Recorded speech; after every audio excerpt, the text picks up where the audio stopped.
வணக்கம் லங்காபூர் ஊடக நேயர்களே, மீண்டும் ஒரு செய்தி குறிப்போடு சந்திக்கின்றோம். இந்த செய்தி அனுரா தொடர்பாகவும் என்பிபி கட்சி தொடர்பாகவும் இலங்கை தொடர்பான ஒரு செய்தியாக அமைகிறது.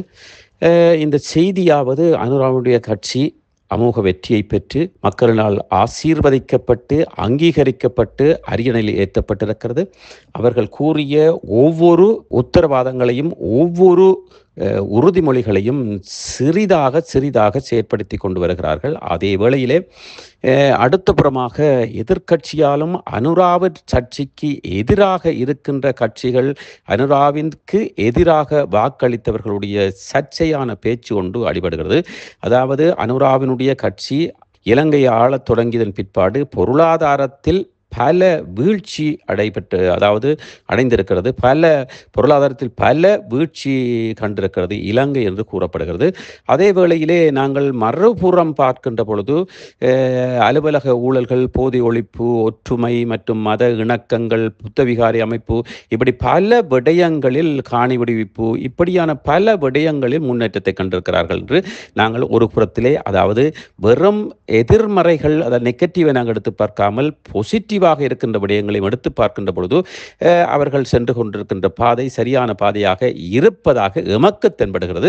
அதே வழியிலே நாங்கள் இங்கே ஒன்றை குறிப்பிட வேண்டும். அதாவது 40 வருடங்கள் கரல் துருப்பிடித்து இருந்த இந்த இலங்கையை தட்டி தட்டி தட்டி ஓரளவு நிலைக்குத்தான் கொண்டு வர முடியும். அதற்கான காலக்கெடு தேவை, காலம் எடுக்கும். அதற்காகத்தான் பரீட்சாத்த ஆட்சி என்று ஒரு வருடம் என்று விடாமல் 5 வருடம் ஒரு கட்சி வென்று அந்த நாட்டை ஆண்டு அந்த 5 வருட இறுதியில் அவர்கள் வெற்றி பெற்றிருக்க வேண்டும் என்பதுதான் உலகளாவிய ரீதியிலே அந்த 5 வருடங்கள் ஆட்சி காலம் என்று ஒதுக்கப்பட்டிருக்கிறது. அந்த 5 வருடங்கள் அவர்களுக்கு ஒரு சந்தர்ப்பத்தை கொடுக்கிறார்கள். அந்த சந்தர்ப்பத்தின்படி அந்த இந்த ஒரு சில மாதங்களுக்குள்ளே அனுரா அவர்கள் பல நாடுகளுக்கு சென்று ஒற்றுமையையும் அதே வேளையிலே சில விடயங்களையும் மாற்று கருத்துக்களையும் மாற்றங்களையும் டிஜிட்டல் முறையாக இலங்கையை கொண்டு வருவதற்கும் திட்டங்களையும் வகுத்து கொண்டு வருகிறார். அந்த வகையிலே உண்மையிலேயே இந்த கட்சியை நாங்கள் வாழ்த்தத்தான் வேண்டும். அதற்காக நாங்கள் அனுராவிற்கு ஆதரவு செலுத்தியவர்கள் எதிர்ப்பாக நிற்கின்றார்களா என்று பார்த்தால் நிச்சயமாக இல்லை. அதே வேளையிலே எதிர்க்கட்சியினரும் மற்றும் அனுராவுக்கு எதிராக இருப்பவர்களும் அனுராவுக்கு எதிராக வாக்களித்தவர்களும் தான் இப்படியான சர்ச்சையான கருத்துக்களை விதைத்துக் கொண்டிருக்கிறார்கள் என்பதும் பார்க்கக்கூடியதாக இருக்கிறது.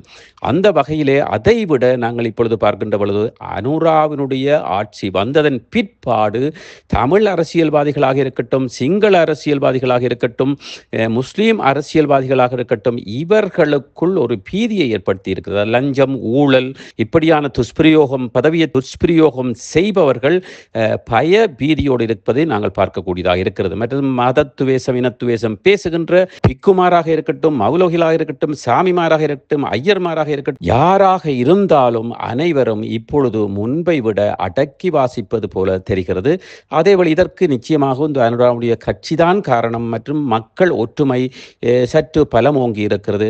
அதைவிட ஒரு ஜனாதிபதி, ஒரு பிரதமர் போன்று இல்லாமல், ஒரு சன்மானிய ஒரு மனிதராக, ஒரு அமைச்சர் போல இல்லாமலும் சன்மானியமாக மனிதர்கள் போல, சாதாரண ஒரு குடிமகன் போல ஒவ்வொரு குடிமகன்களையும் மக்களை சந்திப்பதிலும், அலுவலகத்து ஊழியர்களை சந்திப்பதும், தொண்டர்களை சந்திப்பதுமாக இவர்களுடைய ஆட்சி போய்கொண்டிருக்கிறது. ஆனால் முட்டை விலை கூடிவிட்டது, தேங்காய் விலை கூடிவிட்டது, மரக்கறி விலை கூடிவிட்டது, கடலை விலை கூடிவிட்டது என்று நாங்கள் உருளைக்கிழங்கு விலை கூடிவிட்டது என்று பார்க்காமல், நிச்சயமாக இதனுடைய விலை அது மைத்திரி இருந்தாலோ, ராஜபக்ச இருந்தாலோ, சந்திரிகா இருந்தாலோ அல்லது ரணில் ஆட்சி செய்திருந்தாலும் கூட இந்த அடிப்படை பொருளாதார விலைகள் அதிகரித்துத்தான் இருக்கும். அதாவது முட்டை விலை கூடிவிட்டது என்றால் அனுரா கூறவில்லை, கோழியை முட்டை அதிகமாக இட வேண்டாம் என்று அனுரா சொல்லவில்லை.